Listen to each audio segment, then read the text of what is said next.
Jai Jai Ma, Jai Jai Ma, Jai Jai Ma, Jai Jai Ma, Jai Jai Ma, Jai Jai Ma, Jai Jai Ma, Jai Jai Ma.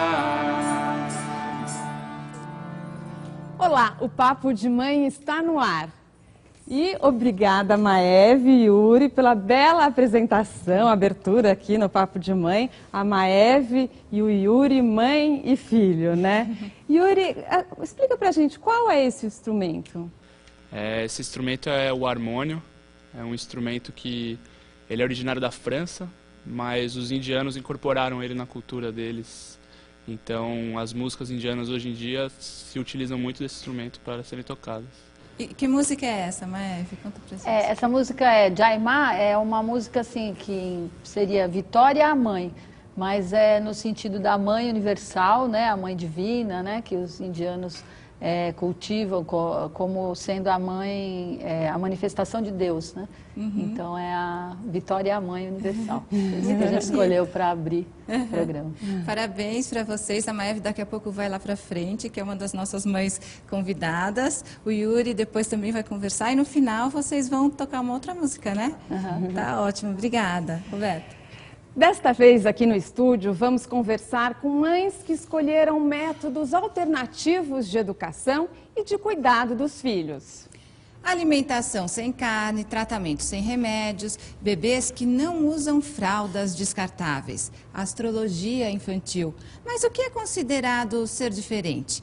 Veja os destaques. Será que você faz parte desse time? Mika tem 1 ano e meio, ele nasceu na Índia, de parto natural na água. A mãe, Ana Paula, tem uma outra filha, a Violeta Luz, que também nasceu de parto natural, também na água. A gente não consome refrigerante, não consome produtos industrializados, a gente procura até fazer o pão integral em casa. Então nós vamos conhecer essas mães para entender o que quer dizer também ser uma mãe alternativa, né? Procurar uma alternativa de vida mesmo, de educação para o seu filho. É isso que a gente vai entender aqui um pouco com elas, com a Luciana, com a Silvia e com a Maeve. Obrigada a todas por terem vindo. A Maeve já tocou lá e agora está aqui para falar como mãe, né? E Luciana, me fala, que alternativas você tem para o seu filho? Como que ele chama mesmo? Ravi. O Ravi tem quantos anos? 1 ano e 4 meses. 1 ano e 4 meses. E o que você faz que você acha que pode ser considerado para as outras pessoas alternativo? Acho que a primeira coisa é pensar sobre nossa atuação como mãe, né? Buscar sempre alternativas mesmo para esse processo que não é tão fácil. Cada criança traz uma particularidade e das coisas que eu tenho buscado de alternativa é buscar criar uma criança sustentável para esse planeta. Então ele usa fraldas de pano. A gente tem uma alimentação vegetariana, vegana, ele não consome nada de origem animal, nem os sapatos, nem as roupas, não consome ovos, nem leite. E a gente procura todo momento repensar sobre a educação dele, né? O que é uma criança sustentável? Qual seria, né, esse modelo de sustentabilidade para esse planeta mesmo? E a Silvia, que é astróloga, né? Isso. E o que você acha? Quantos filhos você tem, Silvia? Eu tenho o Daniel, de 7 anos. E você, como astróloga, o que você acha que você faz de alternativo, digamos, na educação do seu filho e tal? E de que maneira você acha que a astrologia influencia nisso? Bom, a astrologia é uma ferramenta muito interessante para o autoconhecimento e para o conhecimento do outro. Então, eu trabalho com astrologia já há 13 anos, só que eu descobri a astrologia infantil em 2007, depois que eu fui mãe, né? Eu passei a me interessar e quis aprender sobre isso. E a astrologia, ela permite que você apresente para a sua família os conflitos, as contradições, não só da personalidade da criança, mas de todos, né? Então, a partir disso, você consegue ter mais entendimento e lidar, você consegue potencializar aquelas facilidades, aquelas qualidades, talentos da criança e você consegue interagir nos pontos de conflito. Como se você conseguisse conhecer mais a fundo a criança, é isso? Exatamente. Você consegue definir o temperamento dela. Isso desde que nasce? Desde que nasce. O mapa astral do nascimento já te ajuda nisso? Ele é, inclusive, um presente que muitas mães estão ganhando na maternidade. Então, você já sabia mais ou menos como seu filho seria, assim? Eu tinha uma ideia, mas o mapa astral ele é calculado a partir do horário do nascimento. Então, é aí que está aquela magia que a gente acredita que é divina, né? Até algumas mães... Qual é o signo dele? Ele é de Libra com ascendente Câncer. Algumas mães me perguntam muito sobre programar a hora do nascimento. E eu acho que isso é divino. Não, às vezes você programa, mas aí o pediatra tem um atraso ou não está na hora. Você não pode forçar a natureza. Né? E aquele mapa é o que vai acompanhar a criança. O signo dele qual é? Câncer. Câncer, sabe o ascendente dele também? Libra. Já fez uma pastrada? É o meu inverso. Eu não fiz inteiro, mas um amigo meu que entende, ele me falou. E o parto dele foi normal? Foi normal. E a Maeve tem 3 filhos, né, Maeve? Quem são os seus filhos? Conta pra gente. Eu tenho o Yuri, que tocou com a gente. O Yuri tem 24. Eu tenho o Dante, que tem 15 anos, que nasceu no mesmo dia que eu, sem programar. Foi o meu presente de aniversário eterno. E o Davi, que tem 14 anos. E... Você teve um logo em seguidinha do outro também. Esses dois aí foi realmente difícil. E aí, assim, sobre essa pergunta, sobre a questão do alternativo... Bom, seu filho já está com um instrumento que é bem diferente.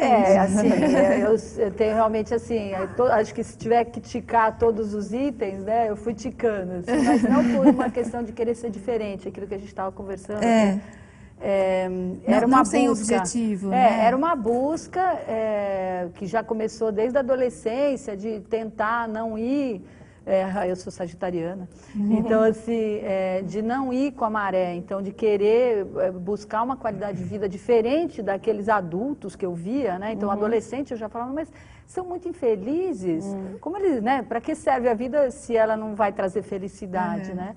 Então desde muito cedo eu fui buscando, né, alternativas até comigo mesma, né, de medicina alternativa, e quando eu fiquei grávida do Yuri, eu fui buscar fazer yoga pela primeira vez, né? Hatha Yoga. Então, toda a gestação dele foi trabalhada com respiração e eu visualizava, né, o parto, que ela falava, visualiza naquele momento do parto algo que fosse significativo para mim. E era uma visão de uma cachoeira. E eu consegui manter até a hora do parto, enquanto estava em trabalho de parto, tudo. Visualizar aquela cachoeira. Acho que é por isso que ele gosta tanto de Visconde de Mauá. Porque ele nasceu... Mas ele não nasceu numa cachoeira. Não, nasceu no Einstein. Os 3 nasceram no Einstein, assim, só que os 3 de parto normal.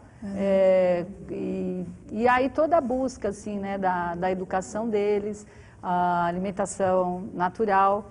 No começo eu tinha uma alimentação macrobiótica, a partir do momento da minha vida eu passei a ser vegetariana. Mas eu não obriguei eles a ser vegetariano. Então, porque até então a gente tinha frango e peixe na alimentação. E a partir desse momento, que eu virei vegetariana, foi bem interessante, que primeiro o Davi, o menor, resolveu ser vegetariano.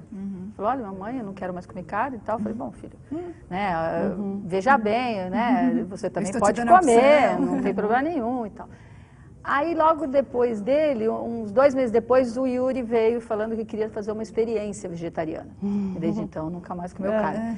E o do meio, para não ficar por baixo, que ele falou, ele resolveu ser vegetariano. E hoje ele é um dos mais, assim, ativistas, até que eles gostam de pôr camiseta vegetariana. E o que você sente? Por que tudo isso, né? Precisa ter um objetivo? Qual que é esse objetivo? Então, mas na verdade a busca é mais profunda. Então, desde o começo era uma busca muito espiritual também, né? De um significado para a existência. Então, todos eles praticam meditação também. Então, meus 3 filhos, eu pratico meditação, eles também desde pequenos. E eles aprenderam a meditar com quantos anos? Desde bem pequenos, assim, né? O Yuri desde uns 5 anos de idade, esses menores, desde que nasceram, a gente faz alguma atividade. É uma coisa alternativa, eu né? sou professora de meditação voluntária, né? Eu sou autora de livros infantis e sou também editora, trabalho com cultura de paz, e aí eu fui me envolvendo cada vez mais dentro desse universo e de cultura de paz e buscando, né, a educação para a paz como um todo. E hoje em dia eu trabalho diretamente com isso, com a educação para a paz. Né? Inclusive, até antes da Roberta apresentar os especialistas, Rô, mostra os livros que a Maeve trouxe, que você trabalha com isso. Né? A gente vai, eles estão em todas as livrarias? A gente tem um projeto que também tem uma livraria, que é a Omnisciência, e que tem este livro aqui, do Gandhi, que eu trouxe. Ele foi escrito por mim, pela Lígia Miragaia, que é outra mãe bem alternativa, que também nós duas somos mãe Waldorf, e nós procuramos fazer dessa coleção, Heróis da Verdade, trabalhar os grandes mestres espirituais, sem a parte dogmática, mas ressaltando a parte de valores humanos vivenciados por eles. Esse é o do Gandhi. Esse é o do Gandhi, a gente tem um outro já do Francisco de Assis.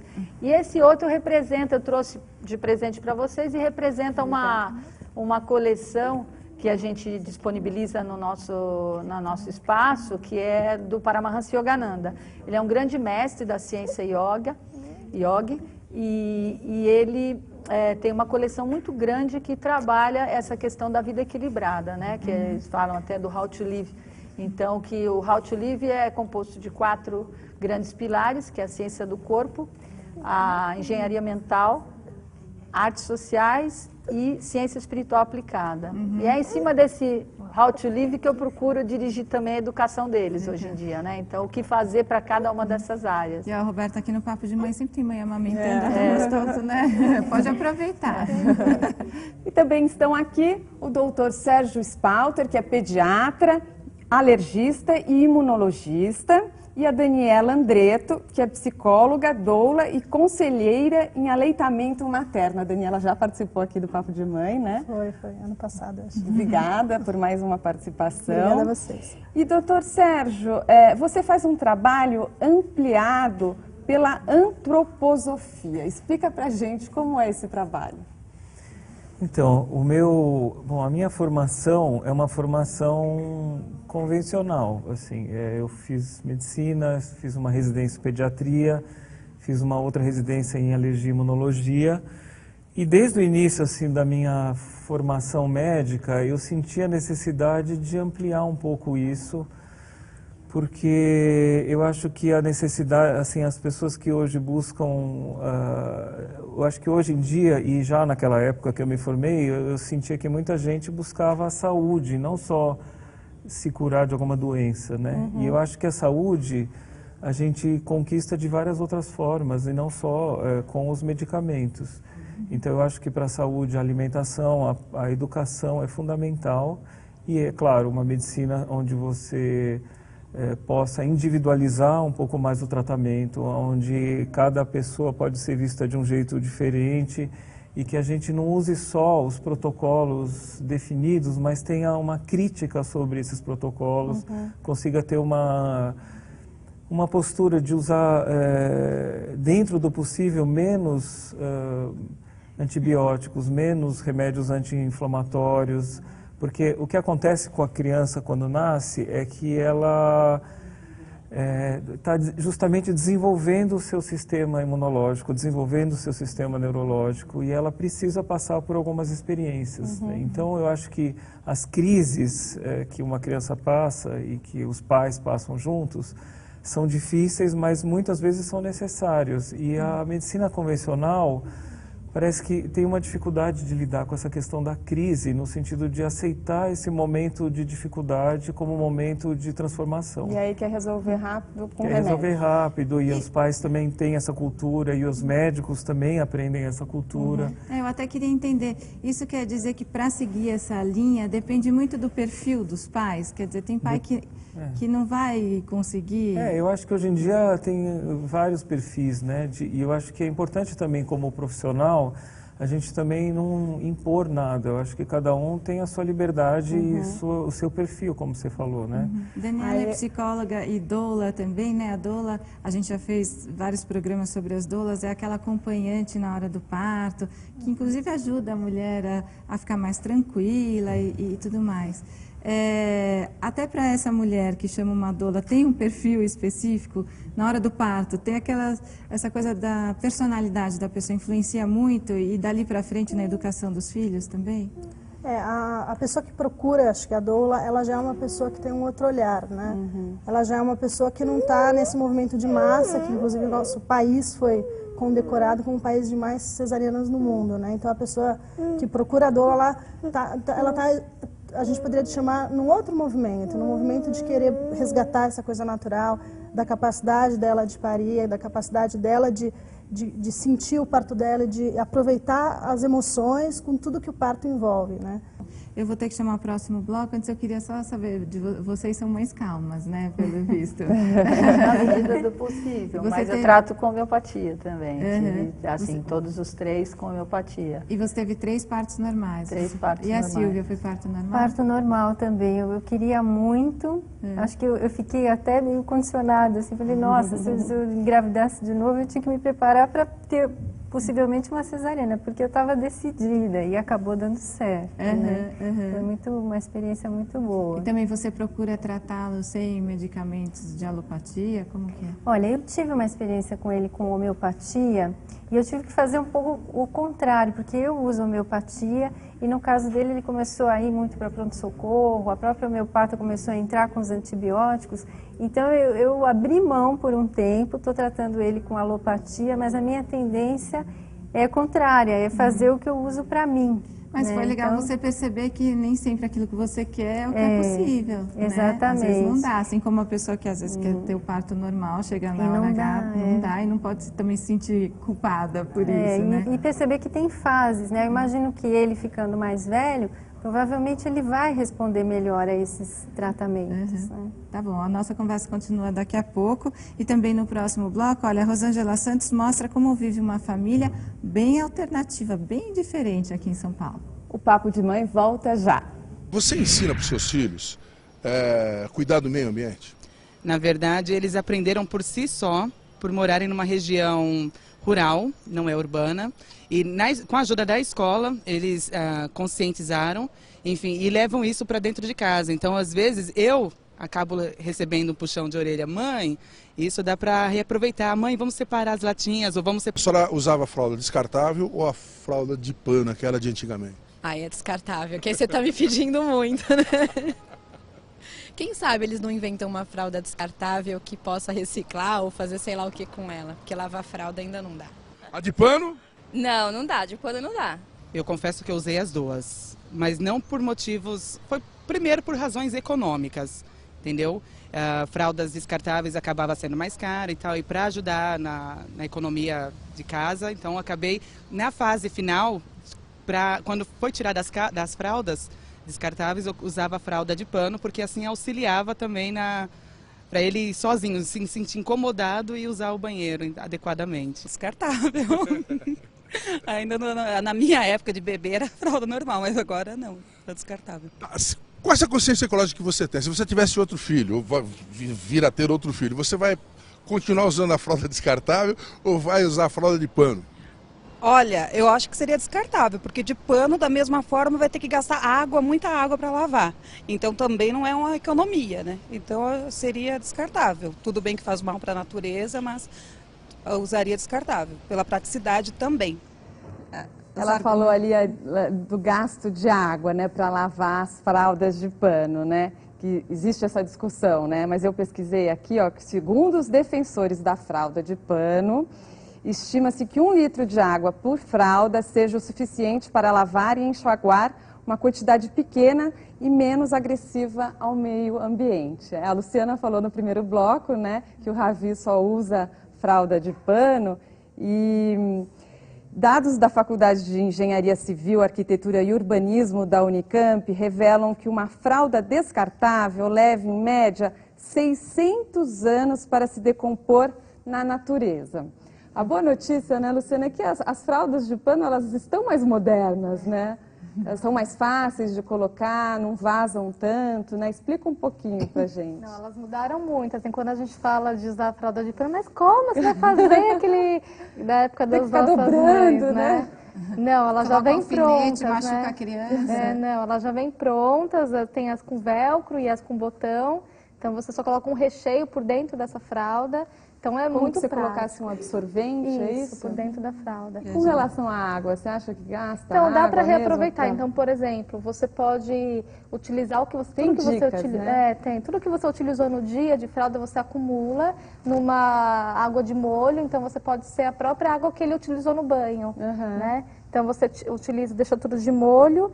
E depois você pode lavar com a própria roupinha dele. Né? Então, Mas acho que as mães devem estar se perguntando, vamos falar, papo de mãe mesmo, quando tem aquele cocôzão na fralda, como é que faz? tem que tirar o excesso de cocô e aí você pode, nessa água que está de molho, que você vai tirar no final do dia, né? Então, mas você tirou o excesso, coloca na descarga, né, na privada, e depois você vai juntar com aquelas e lava tudo no final do dia. Agora vamos falar um pouquinho de alimentação, né? O doutor também tem todo um trabalho, cozinha, ensina receitas, né, doutor?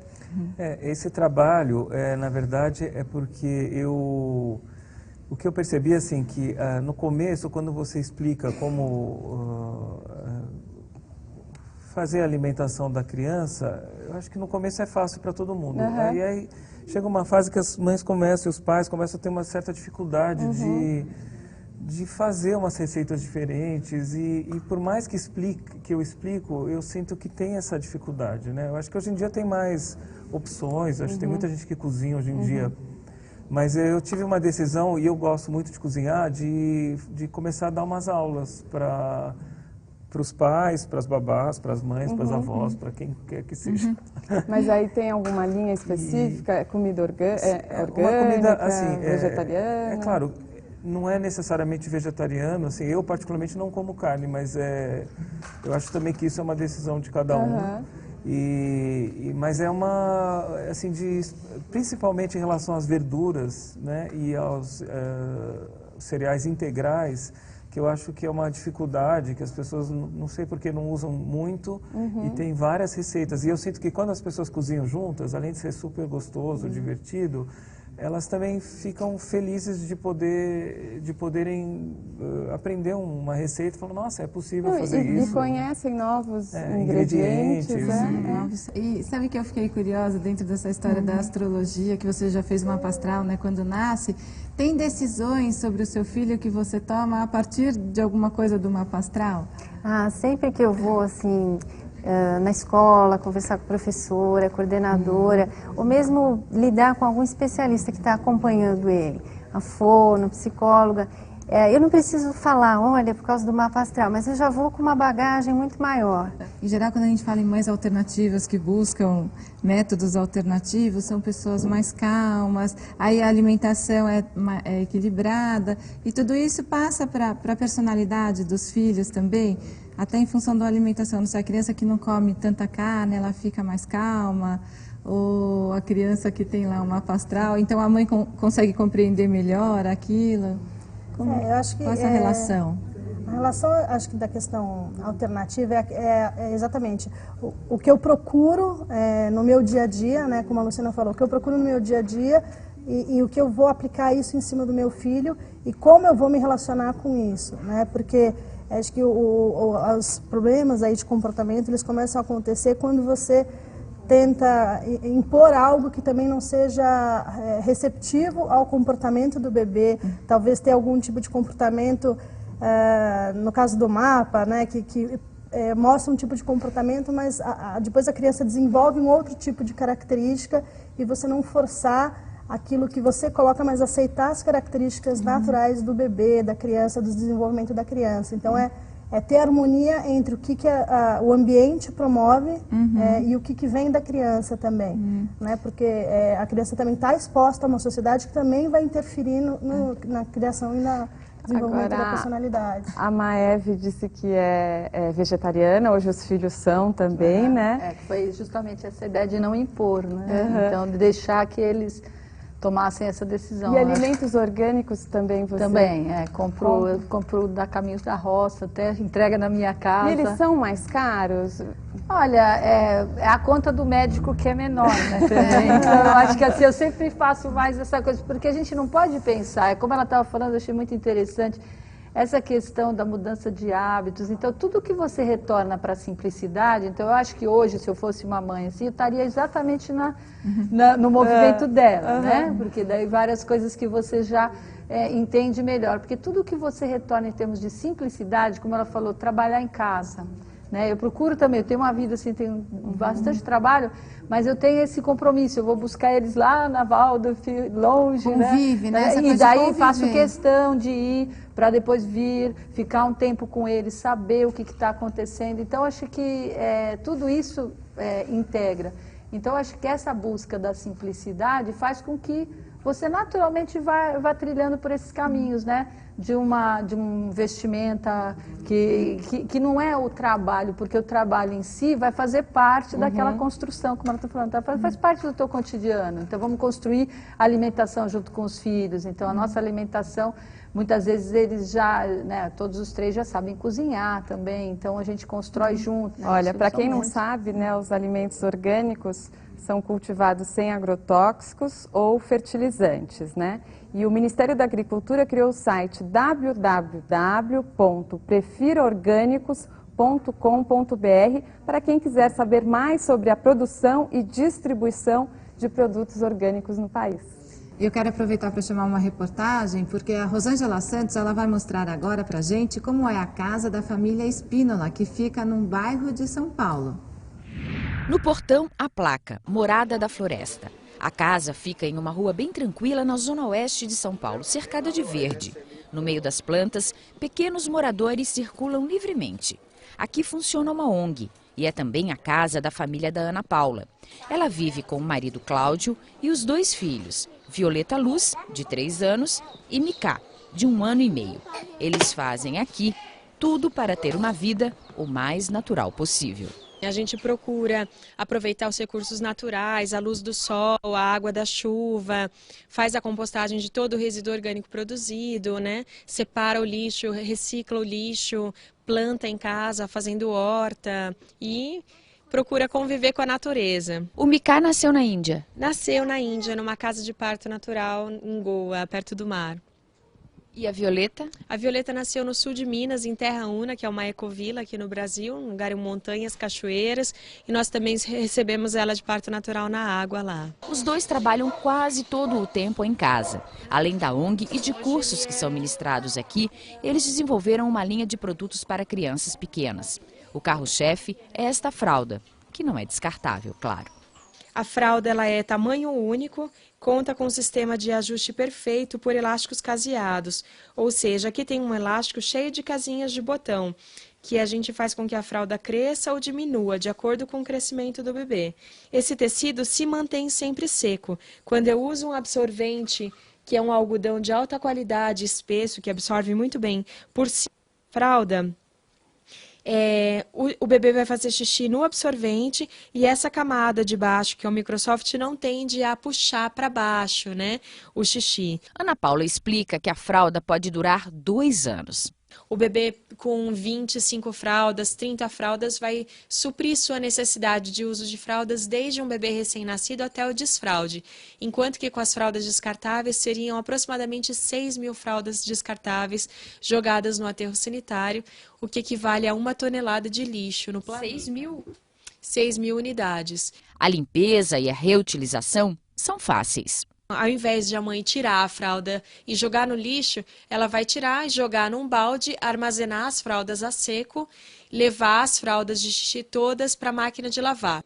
Violeta e Micá ainda não vão para a escola. Eles passam o dia brincando bem à vontade. Para as crianças, o que você traz dessa vida natural para elas? Eu sinto que é tudo muito simples, é a própria convivência, é o próprio estilo de ser. Faz parte do ambiente onde elas vivem. Então, desde a alimentação, elas assim não têm televisão em casa, elas gostam de trepar aqui no jagube, fazem a colheita, brincam com animaizinhos, brincam com tatu-bola, brincam com as minhocas, veem o resíduo como ele é destinado. A gente não consome refrigerante, não consome produtos industrializados, a gente procura até fazer o pão integral em casa. Então é isso que é a base da alimentação deles. Paula, aqui é a cozinha. Isso, aqui é a cozinha. E a alimentação, muita fruta, muita verdura, não tem carne? Não tem carne. A gente preza por uma alimentação não violenta, né, e mais saudável. Hoje vai ter o que de almoço? Hoje a gente vai fazer um macarrão com vegetais, um macarrão de arroz. É bom trabalhar em casa? É bom, tem os desafios que são esses, sempre tem interrupções. Mas faz parte, né? Acho que é importante dar para eles essa educação e essa vida mais natural?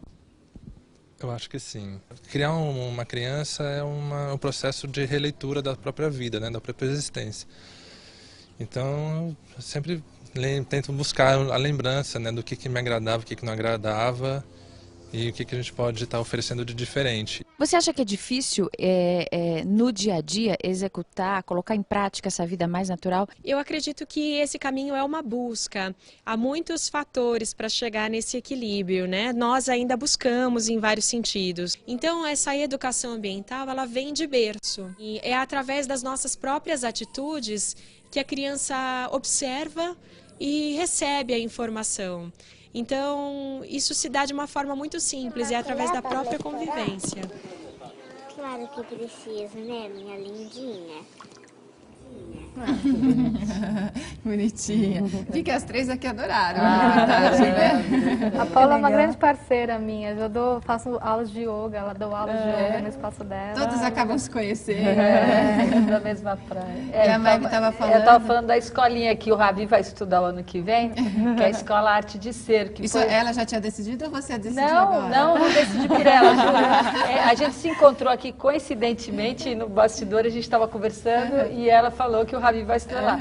Essa escola é uma escola que é um projeto bem idealista, que já tem quase 4 anos, e foram várias pessoas, né, que se uniram para fazer um projeto onde o foco é trabalhar esses pilares que eu estava até comentando, da ciência da yoga. Então, a gente trabalha também com a pedagogia Waldorf, existem, né, elementos da pedagogia Waldorf, assim, tem rodas rítmicas, algumas coisas assim, versos, vários elementos da pedagogia Waldorf como metodologia, porque como filosofia a gente usa a ciência da yoga. E o educador que a gente segue é o Paramahansa Yogananda, que fundou escolas assim na Índia em 1917, que hoje existem, até hoje, as escolas How to Live, né, que existem na Índia. E nós procuramos adaptar, né, na medida do possível, porque é um outro tipo de criança, né? Na Índia as crianças sempre meditam, assim, naturalmente. Então aqui não é bem assim. Mas a gente tem aula de meditação, aula de culinária vegetariana, tem permacultura, então elas plantam o alimento, elas vêm fazer o processo todo da confecção. Tem aula de Hatha Yoga, tem aula de musicalização, que está muito voltada ao canto devocional. Hoje tem quantos alunos? Hoje tem mais ou menos uns 17 crianças, é um maternalzinho ainda, a gente está querendo ampliar no futuro, mas assim, a gente percebe uma diferença muito grande, né? Fiquei curiosa, aí no próximo bloco você pode falar a partir de que idade a criança pode começar a meditar e quais os benefícios da meditação, tá bom?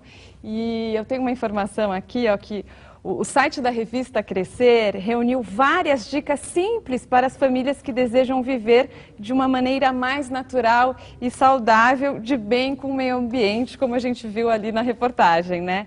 E um exemplo que eu li e que eu achei bem interessante, que às vezes a gente esquece de fazer, né? Que é estimular a criança na hora de desenhar, de usar os dois lados do papel, né? Coisas simples, né? Que a gente pode adotar no dia a dia. O site é o www.crescer.globo.com. E se usar papel reciclado, melhor ainda. Melhor ainda. O Papo de Mãe volta logo. Você já passa uma consciência ecológica para ela? Tipo assim, reciclar o lixo, por exemplo? Claro, todos os dias. O que você fala para ela? Em primeiro lugar, separar os copos, vidros, para separar os recipientes, né? Vamos lá, papéis também, comprar sempre papéis recicláveis. Assim, uma das coisas que eu faço. Água também, não gastar muito, escovar os dentes, fechar as torneiras, banhos não demorados. Uma das principais coisas do dia a dia. Que é por eles que a gente faz isso, né? Dá mais trabalho ficar separando lixo, às vezes elas jogam no lixo errado, então eu tenho que trocar de cesto. Dá mais trabalho, mas eu acho que é por eles, é um cuidado que a gente tem para eles, né? Porque o resultado a gente vai colher daqui a alguns anos, né? Luciana, é aquela coisa de novo, né, de dar trabalho. Mas se você cria o hábito, né, por exemplo, de reciclar, se você cria o hábito, vira uma coisa natural, né? Você já introduz isso no dia a dia da criança, da família, né? Vira uma coisa natural, né? Acho que tudo que for feito tem que ter sentido para aquela família, né? E esse sentido, ele vem de uma consciência, né? Então, acho que quando tem sentido fica mais fácil, a gente acredita, dá menos trabalho. Acho que é Isso é que eu fiquei curiosa, essa coisa de ser alternativa. A gente vê que o nome dele é diferente também, Ravi. Tem um significado. Como que foi a escolha do nome? Ravi significa sol em sânscrito. E eu acho que o sol tem uma energia muito positiva, muito forte. E ele é bem assim, bem um sol, bem quente, bem caloroso. Bonitinho. E foi um nome que eu me identifico bastante, assim, com os ensinamentos hinduístas, né? Então, E tem uma coisa da família também ter esse mesmo objetivo, né? Do seu marido também concordar, que tem que ser uma coisa harmônica dentro da família, né? E né? Porque senão o casamento não sobrevive. É afinidade, né? E o seu filhinho como chama mesmo? Daniel. E a escolha do nome do Daniel, teve alguma influência astrológica ou numerológica? Não, eu acabei tendo um sonho, né? Sonhei com um menino loiro, achei até estranho, eu e meu marido não somos loiros, tal. Ele nasceu clarinho e eu sonhei também com o nome. Eu acredito que tenha sido uma inspiração, alguma coisa. Sabe que a minha primeira filha, eu sonhei que o bebezinho chegava pra mim e falava assim, meu nome é Laura, meu nome é Laura. Eu estava em dúvida entre vários nomes, mas também naquela noite falei, vai ser a Laura. Não é por acaso. E o seu marido curte também essa coisa de mapa astral? Ele acabou se envolvendo. Ele não é dessa área, né? Mas ele vibra junto comigo, então ele faz propaganda do meu trabalho, ele é da área de vendas e ele acaba falando para as pessoas. Uma das minhas melhores clientes ele conheceu numa viagem de avião. Vocês têm filhos únicos, né? Mas a Maeve que teve 3 filhos. De que maneira você vê na personalidade dos seus filhos a influência dessa educação que eles tiveram, né? Ou eles são muito diferentes um do outro, ou tem, sei lá, alguma característica que eles são iguais? Eu até brinco com o Yuri que, assim, você planta e colhe, né? É a questão da ampliação da consciência. Então, eu tenho 3 filhos muito críticos, né? Assim, e essa crítica vem para mim também, né? Não adianta, não tem como, né? Isso. Então, na verdade, assim, toda essa visão que a gente procura passar de um olhar de não repetir hábitos e não ir de acordo a corrente da massa tal, e se sempre ter um olhar, será que isso é o melhor, será que não é o melhor? Então, esse exercício acaba acontecendo sempre em casa também. Então, assim, aquilo que ela está falando da coerência, então, assim, acho que o mais importante é realmente a questão da coerência, né? Você não pode pedir nada para o seu filho que você não faça. Então, assim, você só vai conseguir ser uma mãe alternativa, né? De filhos que vão comer determinados alimentos ou vão praticar determinadas ações, se você realmente começa em casa. Então, você tem que ser aquele exemplo. De que maneira você acha que essa coisa da meditação, do yoga... A meditação que a gente estava comentando, então, assim, a meditação para crianças, eu sou professora voluntária de meditação num grupo, e aí eu percebo assim que tem muitos benefícios, né? Além da questão do comportamento, da calma, né? De desenvolver essa pacificação interior, são muitos os benefícios, como a concentração. A criança consegue trabalhar depois muito melhor que a questão do estudo, de ter mais calma para até montar, como ela estava falando, um origami, né? Ter uma afinidade maior. O desenvolvimento da intuição. Então eu percebo que meus filhos são extremamente intuitivos, eles percebem onde está o bem e o mal, assim, sabe? Eles têm uma intuição muito desenvolvida para isso. E a criança pode começar a meditar com quantos anos? A criança pode meditar desde, sei lá, 2 aninhos, 1 ano e meio. Eu tenho criança que vai com 1 ano e meio. Mas assim, eu acho que 2 anos já dá para você começar, porque na verdade não é você impor para a criança ela ficar sentada meditando. Na verdade são exercícios respiratórios que você começa a fazer com que ela tenha consciência que existe um aparelho que respira, que ela pode controlar um pouco aquilo. Então ela vai sendo introduzida nisso e muito mais nessa conexão com o divino, né? Então, com essa sensação de pertencer, como São Francisco dizia, né? Então, sou uma parte de uma imensa vida. Então, a ideia é que ela perceba que ela não está sozinha, que ela faz parte desse planeta. E o Yuri veio aqui para frente agora, né? E o Yuri também faz parte, né, de um grupo de jovens de meditação, é isso, Yuri? Esse grupo que nós dois frequentamos de meditação, eu comecei a frequentá-lo quando eu tinha uns 13 anos e para mim, a princípio também foi uma coisa um pouco... Para o adolescente é uma coisa difícil, né? Você parar, meditar. E quando eu cheguei e fiz 18 anos, eu senti a necessidade dessa integração mais entre os jovens, porque tinha o grupo das crianças e o grupo dos adultos. E nesse meio tempo, nessa faixa etária, não tinha nada, assim. Então eu e mais 2 amigos, a gente criou o grupo de jovens adultos, que a gente chama. E aí a gente foca um pouco mais na música, né, que foi o que a gente mostrou no começo. As meditações, os períodos são um pouco mais curtos, mas a gente faz retiros também, né? A gente vai viajar com o intuito de você ter uma maior introspecção, uma coisa de você se perceber mais, né? Sair da correria do cotidiano e se observar. Yuri, como que é ser filho da Maeve? É uma pergunta interessante. É assim, eu diria que é uma coisa que demora para se adaptar, talvez, né? Porque você é uma criança que você está inserida num meio que a cultura alternativa ainda é uma coisa que não existe. Então você vai no colégio, você tem aquele lanchinho que é o lanchinho integral e a criança está comendo um outro lanchinho que você fala, aquilo deve ser mais gostoso.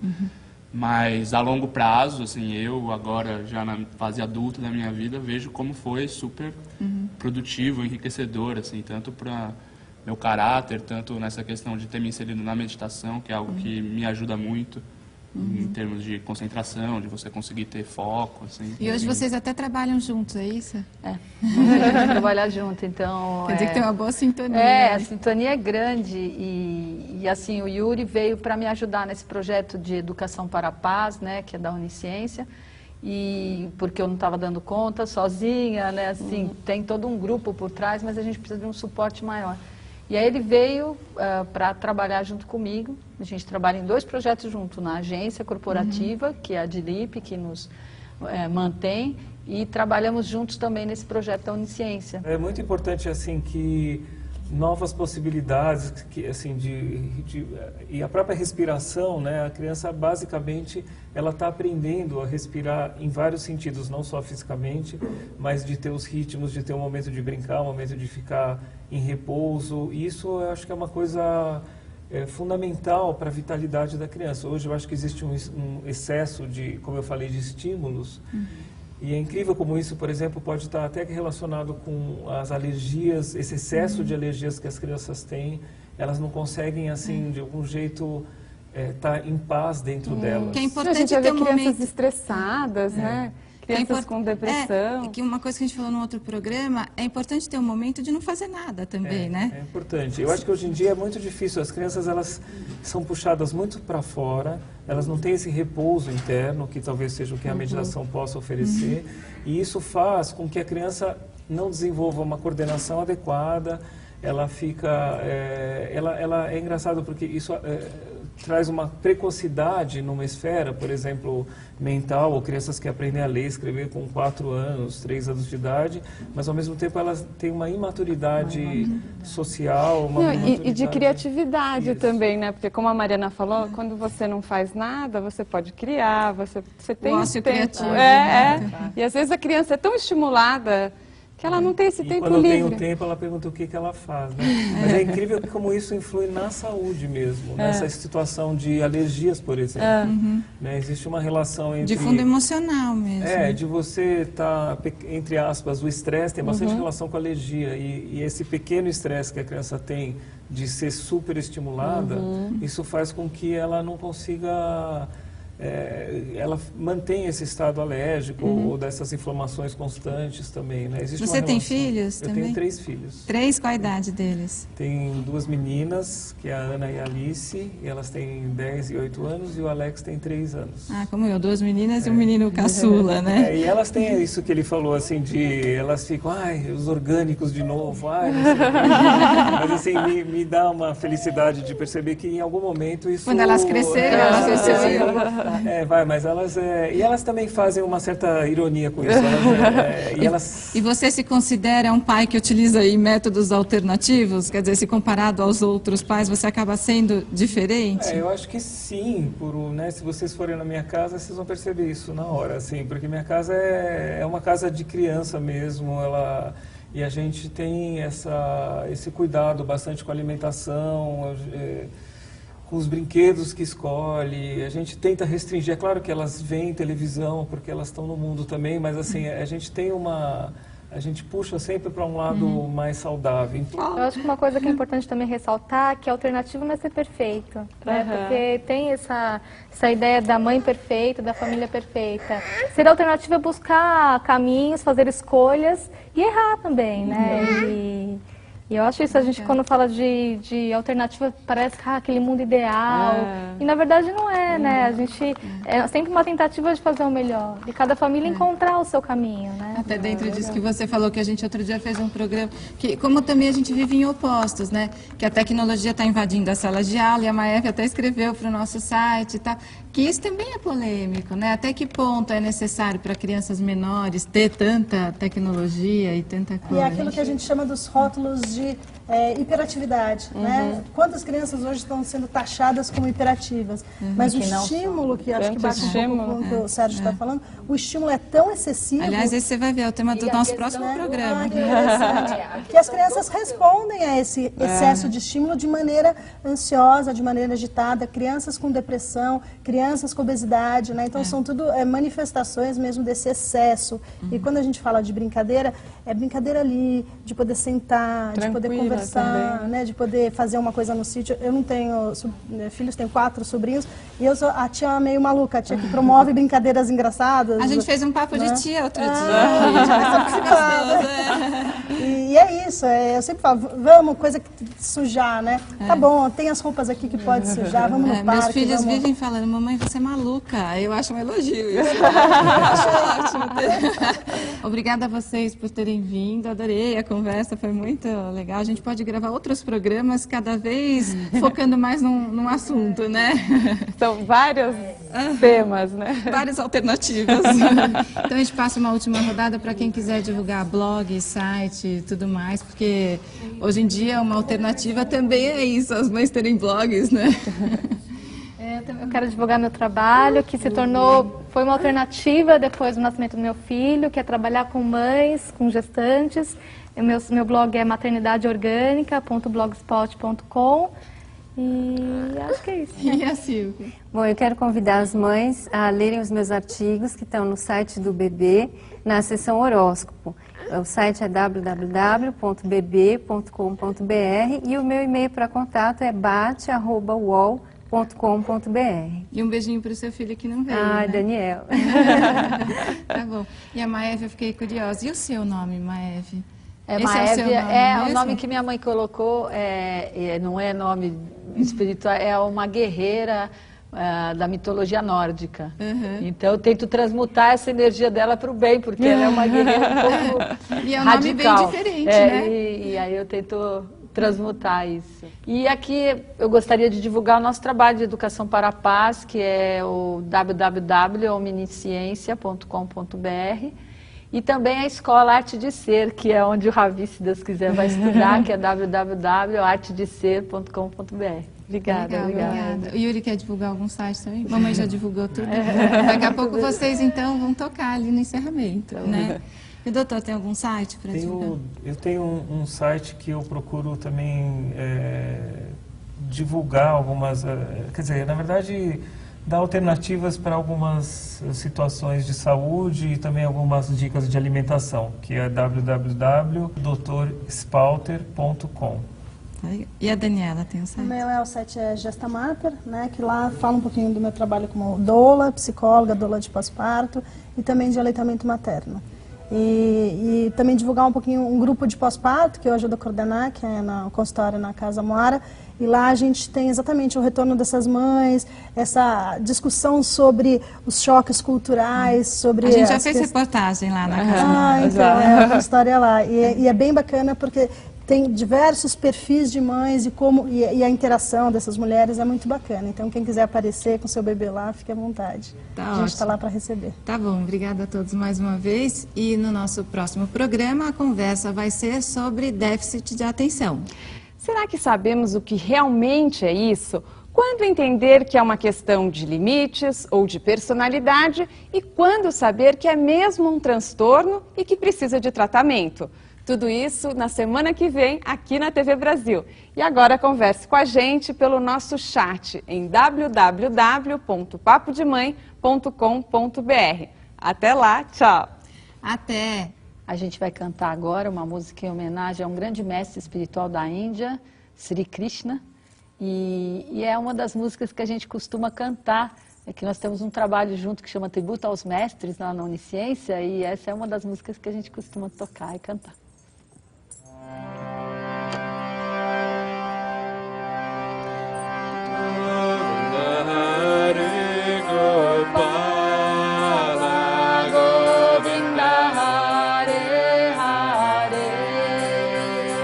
Govinda